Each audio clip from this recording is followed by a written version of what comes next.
estimados e estimadas, abençoe-nos, Jesus, os corações. Allan Kardec, no livro Céu e Inferno, no capítulo 3º, item 8º, trata da vida de relação, afirmando que é na vida social que nos formamos, que construímos-nos como pessoas, como sujeitos, formamos a nossa identidade, o nosso modo de ser, de estar no mundo. É claro que essas palavras não são usadas exatamente por Allan Kardec. Textualmente diz ele: tudo que o homem é, seja o homem de bem ou o homem de mal, tem como estímulo, como alvo, a vida de relação. Naquela quadra histórica da segunda metade do século XIX, a psicologia ainda não esquadrinhara a intimidade humana. Os fenômenos psicológicos ainda não eram objeto de investigação científica. Foi preciso que o tempo se fizesse, que a roda do progresso deixasse sulcos fortes no chão da nossa realidade humana, para que, a partir de um dado momento, a psicologia, em se adentrando na intimidade do homem, pudesse constatar que desde a infância, o período inaugural, quando, mal saído da vida intrauterina, acha-se nos braços maternos, ali se estabelece uma relação primária entre aquela criança e sua mãe, a partir da necessidade da alimentação, que é a amamentação. Se estabelece uma relação que será determinante a posteriori. Essa identificação que se dá entre aquela criança e o adulto, ali se inicia e vai se desenvolvendo. Essa é a base do pensamento da psicanálise de Sigmund Freud, que será desdobrado por outros pesquisadores, como Winnicott, um médico pediatra inglês, que no período da Segunda Guerra Mundial vai estudar profundamente essa relação básica entre a criança, da primeira infância em especial, e a sua mãe, ou aquele ou aquela que dela cuida, atendendo-lhe às necessidades básicas, quanto e, sobretudo, às necessidades relacionais de afeto. Outros seguiram, tanto Freud quanto Winnicott, aos dias de hoje.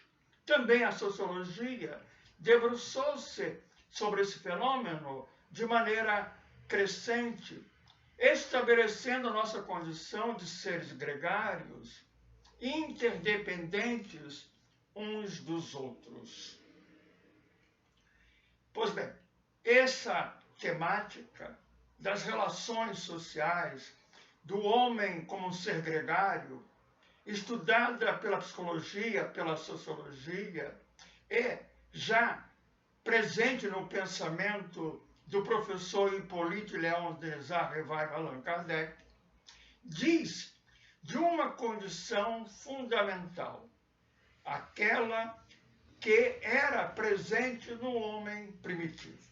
Quando ele se pusera de pé pela inteligência, para sobreviver, ele precisava do bando, de estar com o outro para se defender, para poder atender às suas necessidades de sobrevivência. E aí se estabelece uma equação.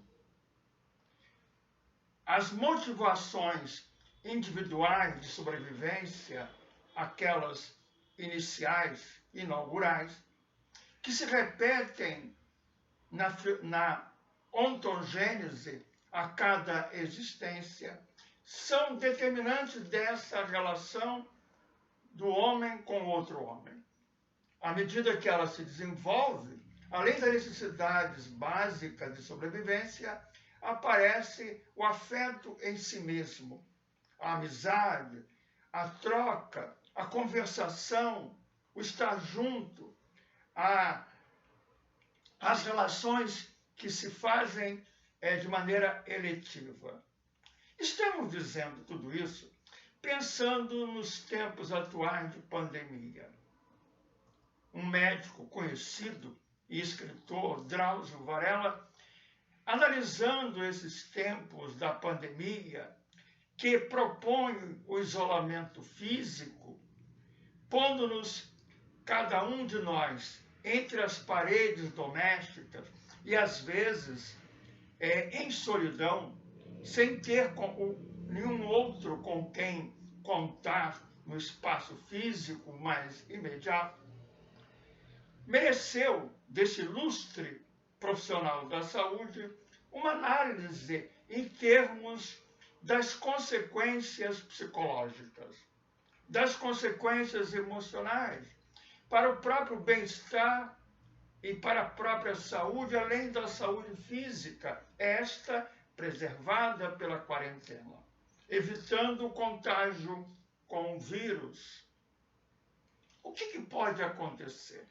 Drauzio Varela se refere ao fato de que as estatísticas da OMS, da Organização Mundial de Saúde, já se referia antes do período pandêmico Covid-19 a uma outra pandemia, a depressão, em números alarmantes nas mais diversas faixas etárias, como também a questão do suicídio, em particular, considerando o Brasil, entre os jovens. O que poderá acontecer nesses dias de quarentena? E, mais do que, a posteriori, ficarão sequelas? Somos homens gregários, pessoas gregárias, que nos relacionamos uns com os outros, como foi dito. Como é que nós estamos experienciando a solidão entre as paredes da nossa casa? O que isso vai trazer de sequela, ou que já está trazendo-nos determinadas situações emocionais? Ainda recentemente, conversando com uma pessoa muito querida, espírita, há muitos anos, desde a sua juventude, ela diz: estou em home office, trabalho muito, de segunda a sexta tenho muito o que fazer, um pouco no sábado, mas quando chega o domingo, eu fico perdida, diz ela. E, de certa maneira, ela chegou a dizer, muito honestamente, eu percebi que havia uns traços de depressão, de melancolia, de mal-estar. E aí eu me lembrei, quando ela assim falava, de Viktor Frankl, grande pensador, psicólogo, psiquiatra vienense, que esteve num campo de concentração. Ele pudera, em seus estudos, identificar uma neurose, que ele chamou de dominical. É muito interessante fazer uma comparação entre esses dias e aqueles estudados por Viktor Frankl. Quando Viktor Frankl se referiu à neurose dominical, ele estava se referindo a um fenômeno muito semelhante a esse que a minha amiga descrevera. Ocupados a semana inteira nas atividades domésticas, nas atividades profissionais, quando chega o domingo, aí se instala um vazio. O que eu posso fazer? Como eu ocupo o meu tempo? Olha a questão do tempo. E é interessante porque o tempo, para os gregos, tinha um sentido que nós conferimos com a palavra cronologia, cronômetro, contar as horas, contar o tempo, é quantitativo. Estamos ocupados de um lado para o outro, fazendo coisas, eis que o relógio como que para no domingo. E aí aparece um outro tempo, não mais o Cronos, o Deus devorador, mas o Kairos. O tempo da qualidade. O que estamos fazendo nesse tempo sobrante, nessa hora vazia? Aquela situação descrita, estudada por Frankl, com o nome de neurose dominical, se repete hoje com alguns outros aspectos que merecem uma análise mais acurada para que nos entendamos. No começo do século XX, houve um sociólogo que inaugurou o que se poderia chamar da sociologia urbana, que não necessariamente quer dizer cidade como nós entendemos, com ruas largas, movimento, luzes, vitrinas, também isso, mais do que Simmel, George Simmel, o sociólogo, ele falava de um modus de vida, de um modo de relação, que, para e passo com o tempo e com a velocidade da industrialização daquele período, das primeiras décadas do século XX, até os dias de hoje, numa sociedade globalizada. As relações se tornaram impessoais. Essa é uma marca da vida urbana.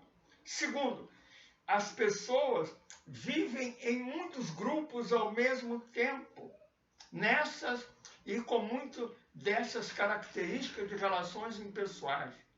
Eu estou num grupo e naquele grupo eu sou uma pessoa gregária, dissemos, somos homens e mulheres gregários, seres gregários, mas não há uma profundidade relacional, porque o interesse daquele grupo é muito momentâneo. Pode ser alguma atividade específica, encontram-se, se estabelece ali um certo nível de relação e as pessoas se afastam.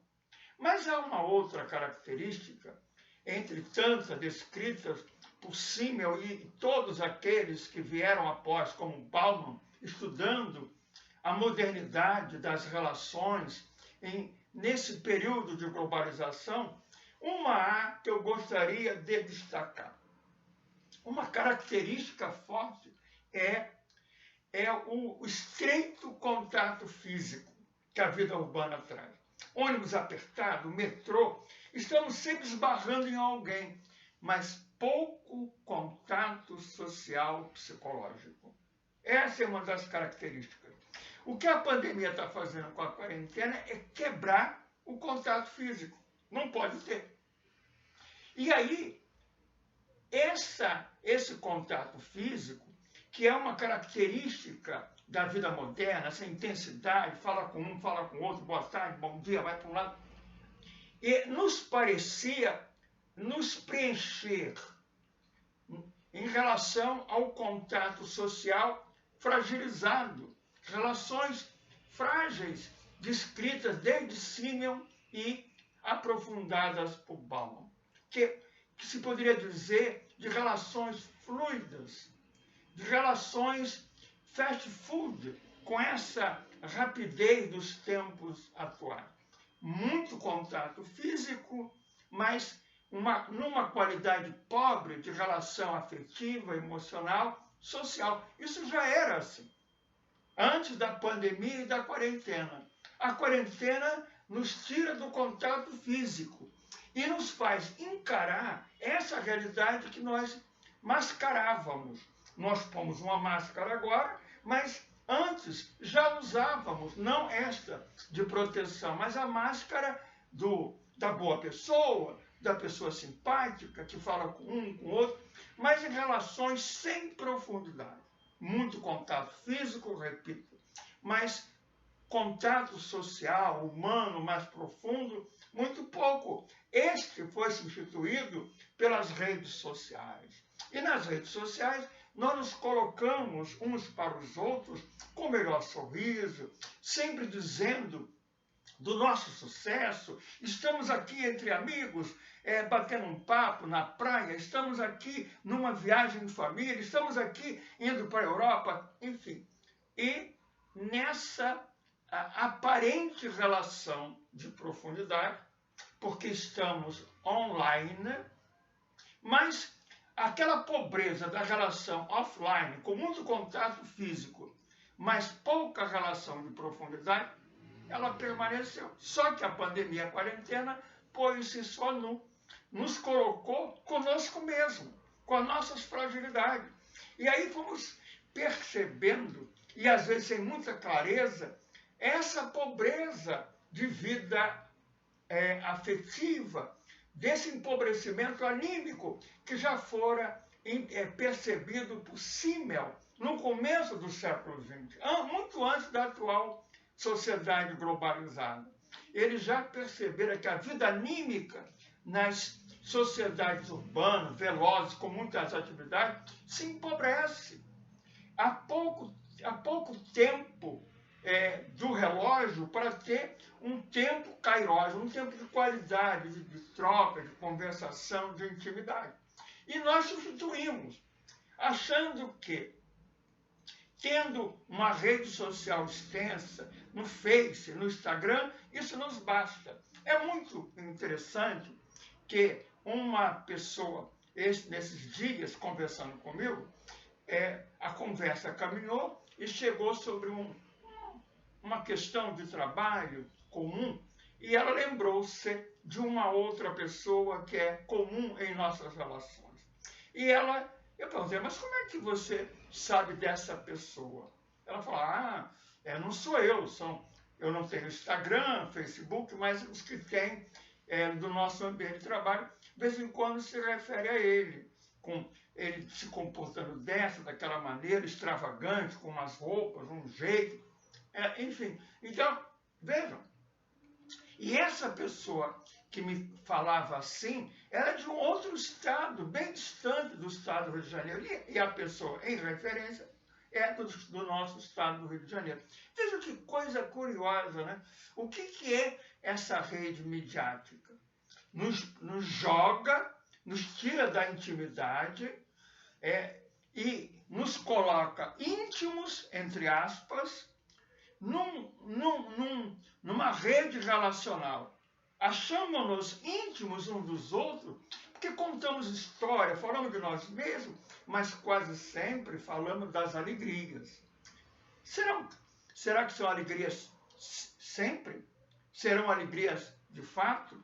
Porque essa é uma outra característica desses tempos atuais, construídos desde o século XIX, naqueles dias de Allan Kardec, quando a ciência se impôs, derrubando a velha religião, trazendo um materialismo cuja se tornou a base de uma filosofia existencialista, também de cunho materialista, nadaísta. Da vida vazia, não é só horas vazias dominicais, uma vida vazia, sem objetivos mais profundos, que se expressam nesse modo de vida, marcado pelo consumo, por uma rede social extensa e intensa, dando uma aparência de vida, de intimidade, de vida anímica profunda, com alguns, pelo menos, com um determinado número, porque, de fato, é impossível tê-la, segundo os estudos, relações mais profundas com um grupo imenso. Há um caráter eletivo e seletivo. E nas nossas relações, isso é absolutamente natural da nossa condição gregária. Vamos tendo laços de simpatia, de identificação mais com um do que com o outro, por várias razões. Só que isto, vou repetir Simmel, se empobreceu na vida urbana. Cada vez menos temos essas pessoas com quem dialogar. Eu estava pensando esses dias, de mim para comigo, nessas reflexões de quarentena, portas adentro da minha casa. Por exemplo, eu tenho um casal, amigo muito querido. Onde que ele está? Eles moram em outro estado. Antes da pandemia, ou agora, eu posso falar com ele por todos os meios da rede, mas não há uma relação presencial. Mas eu me sinto muito próximo deles, mesmo online, por esses recursos tecnológicos, eu me sinto vivendo com eles uma experiência anímica profunda, de conversas que se aprofundam, falamos de nós mesmos, das nossas fragilidades, falamos dos problemas que temos em comum, etc. Né? Que talvez eu não viva tão uma intensidade anímica, essa qualidade anímica, afetiva, com quem esteja do meu lado mais próximo, aquele que fisicamente estaria esbarrando por aí, né? Aqui e acolá, com bom dia, boa tarde. Veja. Então, isso é da nossa condição. E provavelmente, eu acho que o nosso querido Dr. Drauzio Varela tocou o dedo no problema. A pandemia nos mascarou. Ao nos colocar essa máscara protetiva, tirou outra. Nos revelou em nossas fragilidades emocionais. Nos revelou quão pobre talvez venha sendo a nossa vida emocional, afetiva. Porque esse é o desafio da modernidade. Homens de razão, mulheres de razão, que fomos à Lua, fizemos uma viagem para fora, mas não caminhamos para dentro de nós mesmos. Não temos o silêncio interior, o cultivo da vida anímica interior, das reflexões mais profundas, que nos levam a nos ver tais quais somos, em nossas fragilidades, com as nossas questões. Então, provavelmente, há uma incongruência entre o homem e mulheres bem-sucedidos, intelectuais, bem estudados, e a nossa condição afetiva no plano concreto, que se expressa em relações. Nessa forma de relações descritas pelos estudiosos da sociologia urbana. Muito contato físico, um esbarrando no outro, estreito contato físico, mas pobre vida relacional mais profunda. E a pandemia nos desvelou isso brilhantemente, porque nos tirou necessariamente de estarmos em contato físico estreito, nos colocando isolados fisicamente, fazendo-nos mergulhar num isolamento social, por consequência, e aí fazendo um torvolinho interior, nos pondo a pensar. E aí somos levados a lembrar de Jesus. Jesus, no Sermão do Monte, ele fala, quando ele canta as bem-aventuranças, que é uma canção de felicidade, de saúde, de bem-estar, ele nos dá o procedimento. E ele fala da mansidão. Ele está falando de sentimento, de afeto. Ele está tocando naquilo que há de precioso e fundamental que temos negado a nossa vida emocional, afetiva, posta de lado. Damos-nos permissão para as emoções. Torcendo por um time de futebol, gargalhando, ou meio triste quando ele perde, mas isso é emoção. A emoção, ela é exatamente o que é um fogo de São João. Como estamos no período junino, vamos lá. A noite está escura, ainda que haja estrelas aqui e acolá. Explodem os fogos, o céu se ilumina com aquele foguetório, mas logo se apaga. A noite feérica volta à escuridão. As emoções são assim, sejam as grandes tristezas, as grandes alegrias, as paixões estudadas por Allan Kardec no Livro dos Espíritos, na questão 908, elas são exatamente assim. Elas explodem, iluminam-nos aparentemente a nossa noite sombria de angústia, de problema e dificuldade, mas logo elas se apagam e voltamos à nossa realidade. Falta-nos esse aprofundamento afetivo. E Jesus, quando esteve conosco, que ele desceu do monte e foi conviver, na convivência, ele foi revelando-se psicoterapeuta dos melhores, um psicólogo dos melhores. Ele foi conversando com um, com outro, velhos, jovens, mulheres, homens, foi tratando desse campo emocional, que já naquela época, e mais do que posto de lado, por uma sociedade marcada por preconceito, por violência, por poderes políticos, que se assemelha à atual sob alguns aspectos, Jesus foi trazendo-nos essa realidade para nós, que permanece. E ele diz assim, aprendei de mim que sou manso de coração. Ele não fala, aprendei comigo também, aprendei de mim.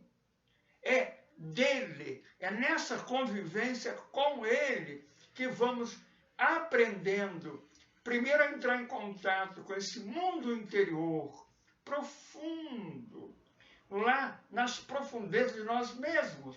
Quando vencemos as sombras que moram em nós, as sombras de um passado de equívocos que permanece, que a sombra é a lembrança do passado de erros outrora cometidos. As sombras das perturbações emocionais, das inquietações, e mergulhamos vencendo essas sombras, deparamos-nos com a nossa intimidade real, verdadeira, luz, porque nós somos luz.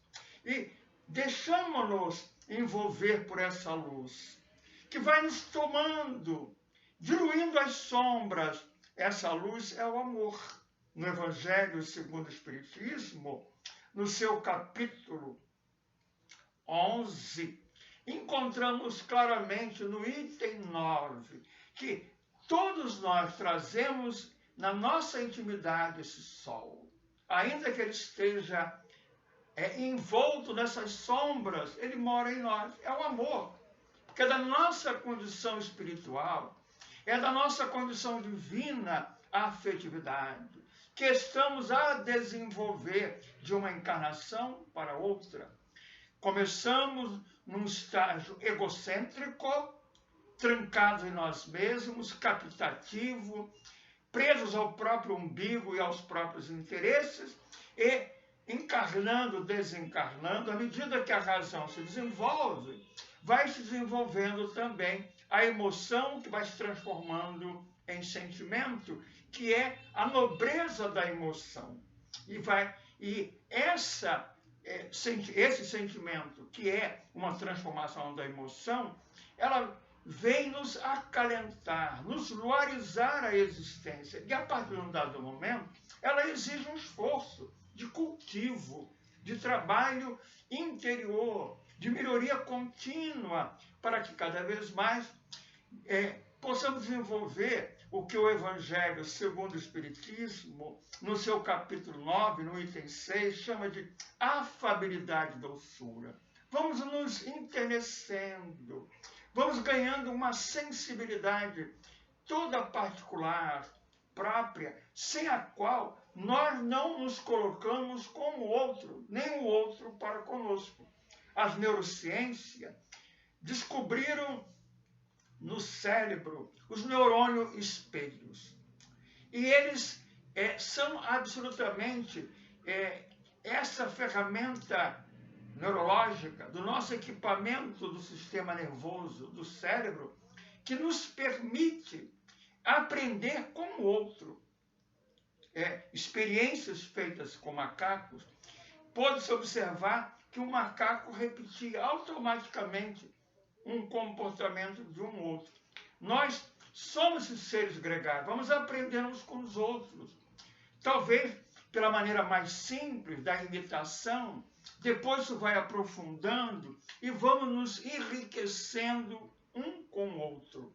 Disse que dois homens se encontraram numa estrada. Eles vinham em direção oposta. Um deles trazia um pão e um pão que era um pão sobrante, ele já havia se alimentado. Um pedaço de pão que o alimentara. Restara-lhe aquele pedaço. E ele se depara com outro homem, meio cabisbaixo, meio... E aí estabelecem uma breve conversação e o homem assim diz àquele que trazia o pão: estou faminto, não como há muito tempo. E aquele outro deu o pão. Né? E ambos se foram. Observem que aquele que deu o pão ficou sem o pão. Né? E aquele que tinha o pão se saciou. Ok. Mas passou pela mesma estrada 2 homens. E eles se encontraram e pararam um pouco para conversar. Venceram o deus Cronos, deixaram os afazeres que cada qual tinha lá os seus compromissos. E passaram a dialogar. Essa conversa foi se estendendo. Uma coisa foi puxando a outra. Como diria Maturana, um biólogo chileno, nós somos seres de conversação. E aí começaram a conversar, falaram de si, falaram das suas vidas e foram se trocando. Olharam, já era hora de ir. Ambos se foram. Nenhum dos dois levava nada nas mãos. O que levavam? As ideias, os sentimentos, aquela experiência da convivência. Isso ficou em ambos. Naquela experiência anterior, um já estava saciado. Comeram o pão, sobraram um pedaço que ele dera ao outro, que assim pôde alimentar a fome. Fora um gesto nobre, também importante dar pão a quem tem fome. Mas nesse segundo caso, não foi o pão que é material importante, porque sacia a fome do estômago, e um estava alimentado e o outro não, ambos ficaram alimentados. Mas acabou o pão. Mas aquilo que ambos viveram no segundo caso, isso iria permanecer. E provavelmente, ambos enriquecidos pelo afeto, pelas boas lembranças da convivência, estavam alimentados no coração e na alma. E se tivesse que enfrentar desafios para encontrar pão para se alimentarem, estariam fortes, animados, encorajados por uma convivência de afeto, de carinho, de ternura, de afabilidade, de doçura, que deixou marcas profundas em cada um. E eles estariam prontos para enfrentar os desafios. Vejam, então a doutrina espírita vem nos trazer esta mensagem enriquecedora. Nesses dias pandêmicos, portas adentro da nossa casa, numa solidão que pode não ser solitude, esta sempre necessária na nossa existência. Temos que aprender solitude, que é estar consigo mesmo, para esse aprofundamento, essa reflexão, esse autoconhecimento, até para que melhor enfrentemos a solidão quando ela se apresentar e se fizer necessária como agora. Repito, provavelmente, voltando à sociologia urbana, com esse modo de vida marcada pelo consumo, pelo shopping, sem nenhuma crítica, né? Porque essa ânsia, abriu o shopping, vai todo mundo para o shopping. Por que será? Se isso não é, talvez, revelador desse modo de vida consumista, desse modo de vida de muito contato físico estreito, um esbarrando no outro, e pouca vivência, convivência. Como aqueles 2 homens que se encontraram na beira da estrada. Eram desconhecidos, mas eles pararam, venceram suas resistências, que eram desconhecidos, se não estranhos. Começaram timidamente a conversar, um diálogo, foram se enriquecendo um com o outro, e ambos saíram ricos de afeto, de ternura, de afabilidade. A doutrina espírita está conosco, exatamente como essa abençoada doutrina que é pedagógica, nos reeducando em relação a nós mesmos. Diz Allan Kardec com clareza que nós somos seres de relação que é na vida de relação que crescemos, que nos constituímos de uma forma ou de outra, com qualidades ou defeitos. Nós nos formamos na vida de relação. Ela é o móvel do nosso crescimento intelecto-moral. Ela é a necessidade primária de estarmos juntos, somos seres gregários. Temos que aprender essa vida relacional, aprender uns com os outros, tendo como referência Jesus. Concluindo, quando falamos em evangelho, evangelizar, certamente de que falamos? De que estamos falando? Lembrando Jesus, evangelização nada mais é do que usar a minha vida com as suas características e limitações, qualidades e defeitos, com outras vidas, como aqueles dois homens que se encontraram numa esquina, para que nessa convivência eu possa, com aquele outro, revelar uma outra vida que se faz presente ali através de mim, Jesus. Evangelizar é contar a história de Jesus através da minha vida com outra vida, nos enriquecendo mutuamente, ganhando em sensibilidade, em ternura, em compaixão, sobretudo nessa hora de dores superlativas, portas adentro da nossa casa, procurando cumprir um protocolo de proteção de nós mesmos e de terceiros. Isso não significa que não possamos, por outro lado, ao contrário, devemos entrar portas adentro do nosso próprio coração. Nesse templo abençoado, onde a luz que somos, que constituímos, mora. Onde Jesus vem nos visitar, quando fazemos silêncio. E saímos enriquecidos para sensíveis, compassivos, abraçar, estender as mãos para o outro, abraçar virtualmente que seja, estender a mão do apoio virtualmente que seja, mas a busca do outro, estando com o outro à distância, e talvez saiamos dessa pandemia enriquecidos, já não mais tão preocupados em esbarrar ou não esbarrar no outro, mas, se necessário, continuando a proteção com máscara, com o distanciamento que se fizer necessário do ponto de vista físico, mas não isolados do ponto de vista social. Próximo do outro, pela sensibilidade, pelo carinho, pela ternura, pela compreensão, pela a capacidade empática de nos colocar no lugar do outro. Tudo isso pode ser um efetivo aprendizado nessa hora delicada, difícil, que estamos passando e que certamente passará. Essa noite que se alonga, ela anuncia uma madrugada, que marchemos em direção a ela, agradecidos a Jesus pela presença, pela amorosidade, pela compaixão. Muita paz.